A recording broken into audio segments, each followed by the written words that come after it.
This young queen has successfully raised her first daughters beneath the leaf litter of the rainforest floor. The nutritious fungus she fed them as larvae is now dwindling. If they don't find food quickly, they will all starve. The juicy grubs nearby are a staple meal for many underground opportunists, but for now at least, they will go ignored. This budding Atacephalotis leafcutter colony has only one viable source of food, and it must be collected above ground.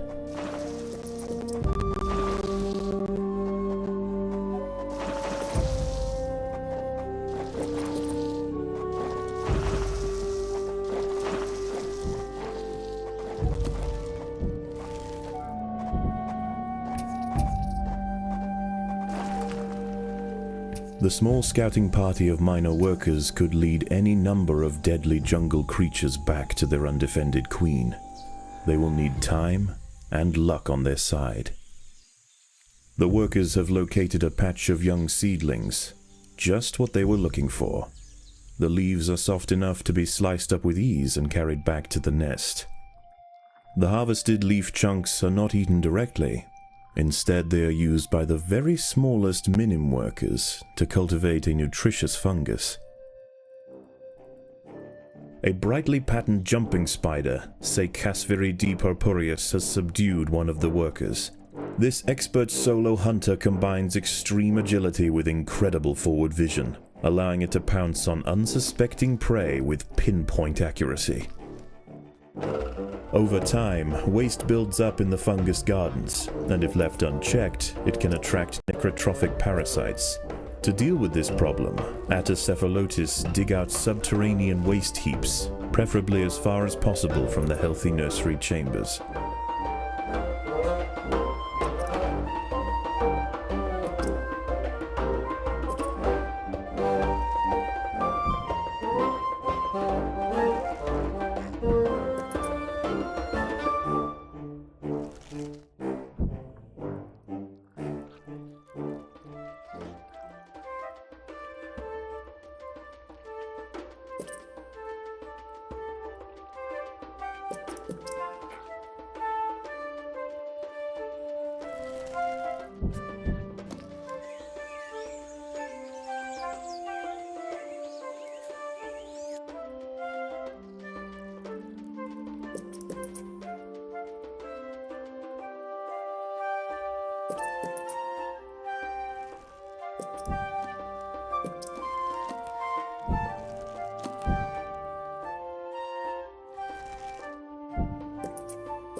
The most accessible leaves are located to the north of the nest entrance.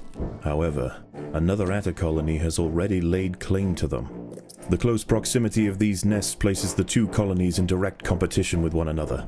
Time will tell which has the potential to grow into a great empire, and which will submit to the unforgiving law of the undergrowth.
As the sun sets below the horizon, and the thick rainforest canopy shrouds all but the slightest glimmer of moonlight, the predators of the night begin to emerge.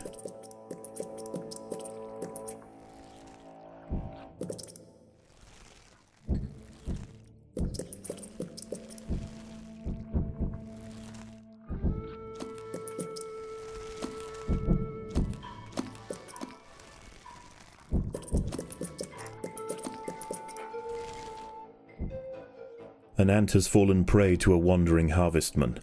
Its long, slender legs keep its vulnerable body elevated high above the leaf litter, and when threatened, it can release strong-smelling odors to deter other predators. A stern response will be needed to drive this striding nuisance away. A Paracanthus varius bush cricket has spotted the ants. Its thorax and appendages are adorned with sharp protruding spikes, offering 360 degrees of protection and turning its substantial forelegs into a pair of deadly flails. This spiny devil will not easily be deterred.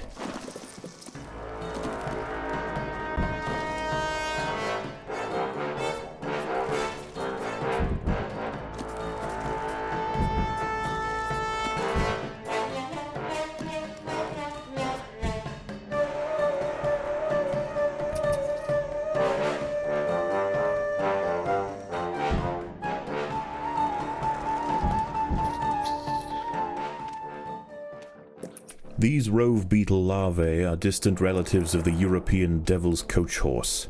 Despite a few million years of separation, they share the same carnivorous appetite, razor-sharp pincers, and most importantly, a fearsome final form. The workers have done all they can to improve this refuse dump.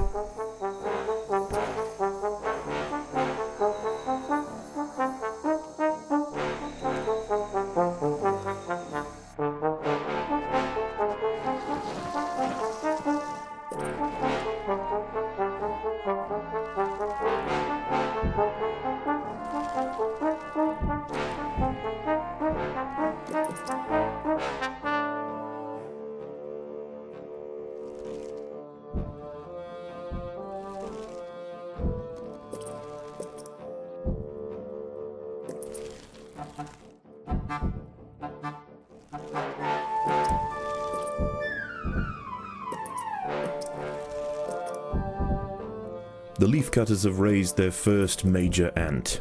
Its swollen head is filled with muscle to power its crushing jaws. Few stand against it in combat and escape unscathed. This champion warrior will make a fine addition to the colony.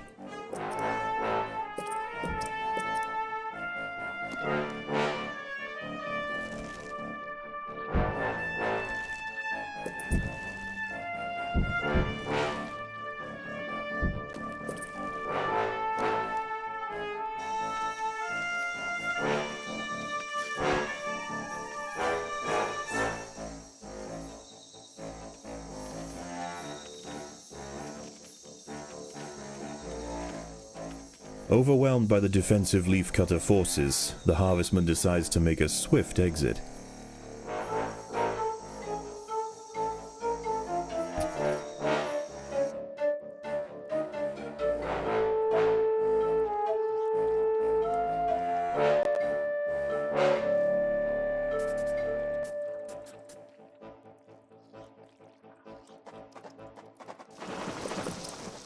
A young velvet worm, Oroperipatis ecuadoriensis, has been uncovered by the ants. These ancient mysterious predators are masters of ambush. They creep toward their unwitting victims silently on soft, hollow legs. Once in range, they squirt oscillating streams of slime, forming a wide net that entraps their prey.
The ants have been spotted by a small velvet worm outside the nest.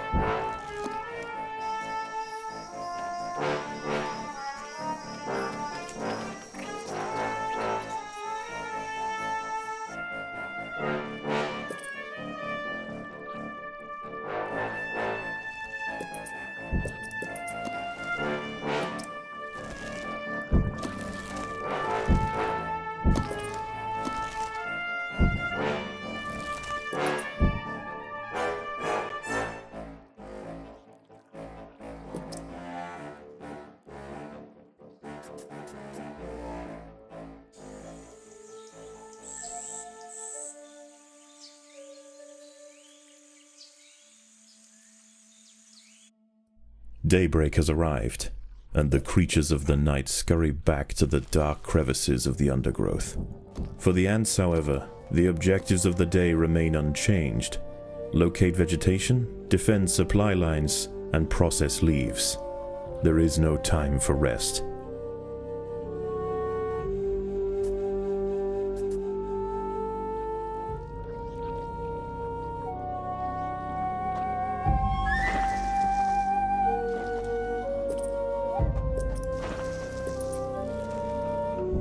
One of the ants has fallen prey to a young, leaf-mimic praying mantis. Once in range, its long, razor-clad forelegs can ensnare and impale victims with lightning speed.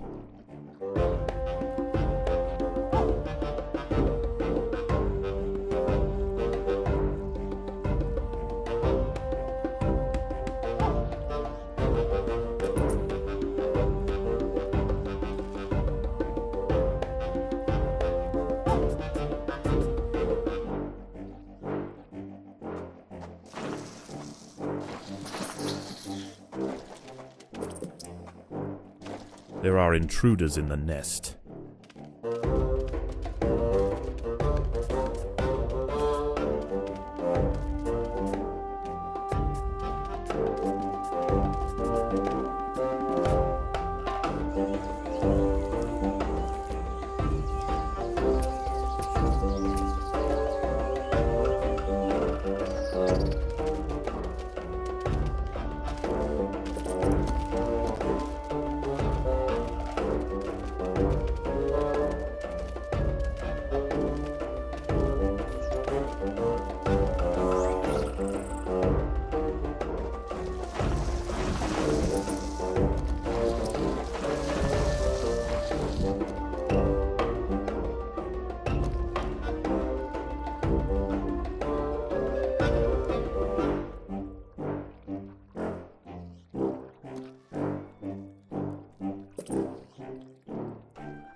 Leafcutters aren't the only ants nearby. Whilst the two atta colonies joust for territory, Odontomachus bowery trap jaws roam the clearing.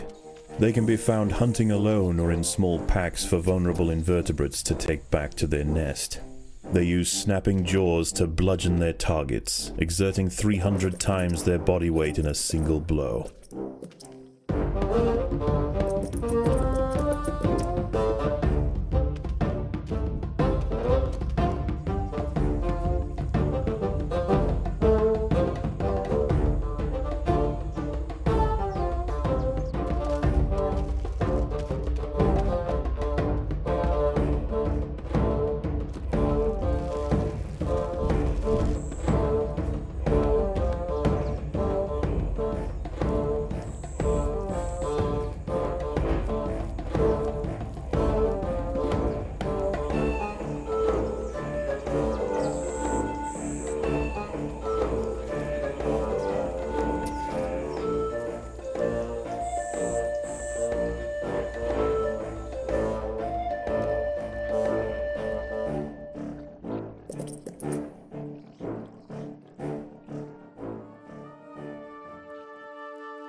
The battle has begun.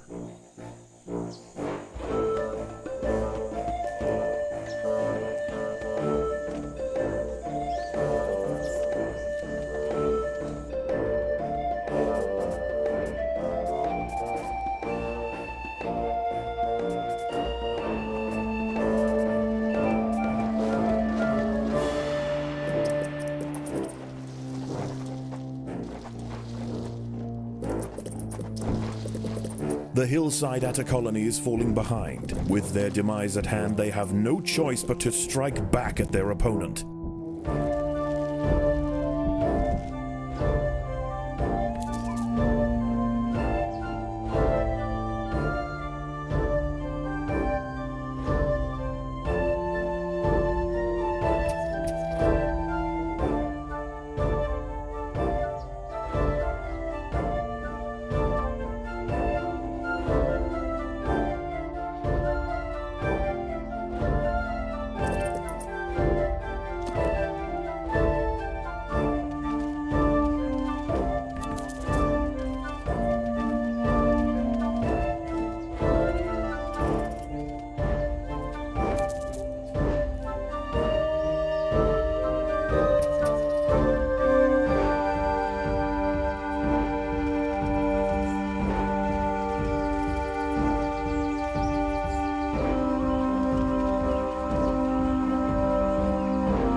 These leaves are contested. The leafcutters will generally not attack unless provoked, but today there's too much at stake. Only a strong show of force will deter the opposing colony. The ants have subdued their rivals and achieved dominion over the clearing.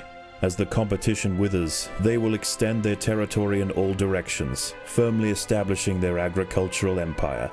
One day this colony will number in the millions.